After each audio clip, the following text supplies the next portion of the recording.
तुर्क सदर रजब Tayyip Erdogan ने कहा है कि वज़ीर-ए-आज़म पाकिस्तान की कोशिशों से खित्ते में जंग रुक गई। दुनिया में ताकत का तवाज़ुन बदल रहा है। अमरीका ईरान जंगबंदी को पायदार अमन में बदलना चाहिए। अमरीका ईरान मुज़ाकरात में फ़रीक़ैन को लचक दिखानी चाहिए। तनाज़ा कितना ही पुराना हो, हथियारों को मुज़ाकरात पर फ़ौक़ियत नहीं दी जानी चाहिए। तुर्क सदर ने खबरदार किया, इजराइल अमन अमल को सबुताज कर सकता है।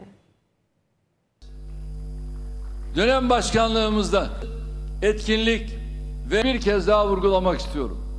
Tarihin, coğrafyanın ve jeopolitiğin her fırsatta hatırlattığı üzere Türkiye Avrupa'nın ayrılmaz bir parçasıdır.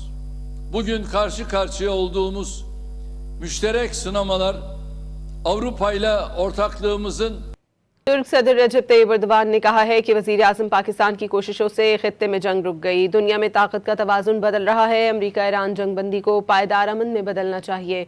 अमरीका ईरान मुज़ाकरात में फ़रीक़ैन को लचक दिखानी चाहिए। तनाज़ा कितना ही पुराना हो, हथियारों को मुज़ाकरात पर फ़ौक़ियत नहीं दी जानी चाहिए। तुर्क सदर ने खबरदार किया, इजराइल अमन अमल को सबुताज कर सकता है। Dönem başkanlığımızda etkinlik ve bir kez daha vurgulamak istiyorum.